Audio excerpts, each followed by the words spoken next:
Hi అండి, welcome to Ramya's రుచులు. ఎలా ఉన్నారండి? మన తెలుగు రాష్ట్రాల్లో గోంగూర రుచి తెలియని వాళ్ళు ఎవరైనా ఉంటారా అండి? అలాంటి గోంగూరకి చికెన్ని కలిపి వండితే ఇక ఆ రుచి ఎట్లా ఉంటుందో ఒక్కసారి ఊహించండి. ఇలా చేస్తే అలా లొట్టలేసుకుంటూ ఆహా ఏమి రుచి అని అనాల్సిందేనండి.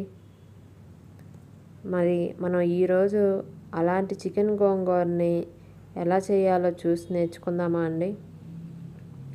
ఎక్కడా కూడా ఒక స్టెప్ కూడా మిస్ అవ్వకుండా, స్కిప్ చేయకుండా చివరిదాకా చూడండి. చాలా జాగ్రత్తగా స్టెప్ బై స్టెప్ చేస్తేనే మనకి మన పల్లెటూరి గోంగూర చికెన్ కర్రీ అనేది టేస్ట్ తెలుస్తుందండి. ఇంకెందుకు ఆలస్యం, ఒక మంచి కడాయి తీసుకోండి. కడాయి బాగా హీట్ అయిన తర్వాత అందులోకి కావాల్సినంత ఆయిల్ వేసుకోండి. ఆయిల్ బాగా హీట్ అవ్వాలండి. అప్పుడే బిర్యానీ దినుసులు షాజీరా, యాలక్కాయలు, దాల్చిన చెక్క, లవంగము వేసుకోండి. వీటన్నింటినీ గోల్డెన్ కలర్ వచ్చే వరకు కొంచెం ఫ్రై చేసుకోవాలి. ఎక్కువ ఫ్రై చేసుకోమాకండి. ఇప్పుడు ఇందులోకి పచ్చిమిరపకాయలు మాత్రమే వేసుకోండి. మొదట పచ్చిమిరపకాయలు వేపుకున్న తర్వాతనే ఉల్లిపాయలను వేసుకోవాలి. పచ్చిమిరపకాయలు అన్నిటినీ కూడా ఒక 1 మినిట్ ఫ్రై చేసుకోండి. ఇప్పుడు అందులోకి కట్ చేసి పెట్టుకున్న ఉల్లిపాయలను కూడా వేసుకోండి.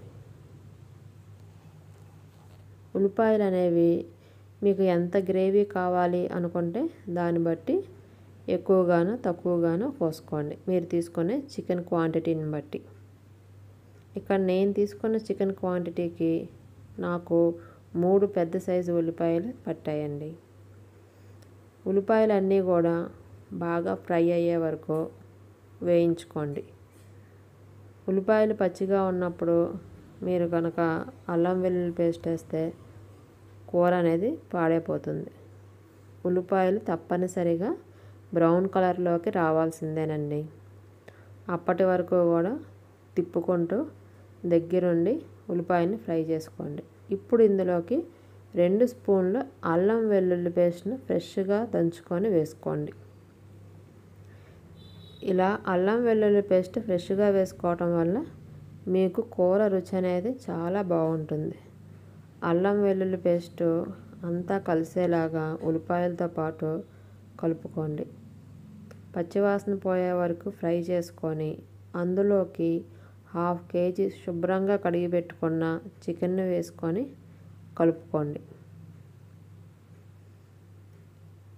ఇదంతా కూడా బాగా కలిసేలాగా పైనుంచి కిందకి కలుపుకోండి. మన ఛానల్ని ఎవరన్నా ఫస్ట్ టైం చూస్తుంటే సబ్స్క్రైబ్ చేసుకోండి. అలాగే బెల్ ఐకాన్ క్లిక్ చేస్తే మరిన్ని కొత్త వీడియోస్ మిస్ అవ్వకుండా చూడొచ్చు. రుచికి సరిపోను ఉప్పు, అలానే కొంచెం పసుపు వేసుకోండి. ఈ ఉప్పు పసుపు బాగా కలిసేలాగా కలుపుకోండి. ఉప్పు అనేది ముక్కలు వేసిన వెంటనే వేయటం వల్ల ముక్క అనేది తొందరగా ఉడుకుతుంది. ఉప్పు కూడా ముక్కకి బాగా పట్టి రుచిగా ఉంటుందండి. ఇలా బాగా కలుపుకొని కాసేపు మూత పెట్టుకొని ఉడికించుకుందాం. అందులో ఉన్న వాటర్ అంతా బయటకు వచ్చేస్తుందండి. చూసారా అండి? వాటర్ అంతా బయటకు వచ్చి ఆయిల్ కూడా సెపరేట్ అవుతుంది. దాన్ని బాగా కలుపుకోండి.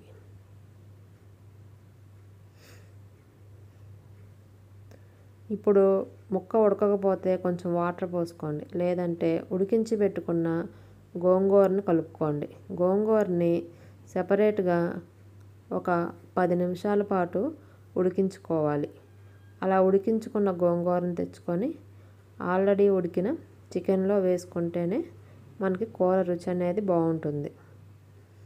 గోంగూర చికెను రెండూ కలిసే వరకు కలుపుకొని అందులోకి రుచికి సరిపోను కారాన్ని వేసుకోండి. ఇక్కడ నేను తీసుకున్న చికెన్కి 3 స్పూన్లు కారం పట్టింది. కారం అంతా కూడా బాగా కలిసేలాగా కలుపుకోవాలి. ఇప్పుడు కారం కూడా ఉడికే వరకు కాసేపు మూత పెట్టుకొని కూరని ఉడికించుకోండి. చూసారా అండి, కూర బాగా ఉడికింది. గోంగూర కూడా చికెన్లో బాగా కలిసిపోయింది. ఇప్పుడు ఇందులోకి 1.5 స్పూను పొడి గరం మసాలాను వేసుకోండి. ఎవరికన్నా ఈ గరం మసాలా చేయటం కావాలనుకుంటే కామెంట్లో రాయండి, నేను సెపరేట్ వీడియో పెడతాను. ఇప్పుడు 2 రెమ్మల కరివేపాకును కూడా కూరలో వేసుకొని బాగా కలుపుకోండి.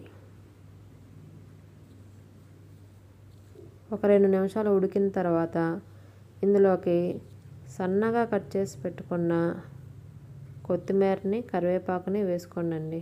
చూసారా అండి, ముక్క ఎంత బాగా ఉడికిందో.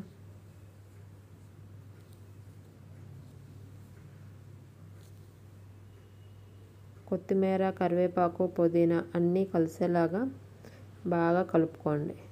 ఇప్పుడు దీన్ని ఇంకొక 2 నిమిషాలు ఉడికించుకోండి.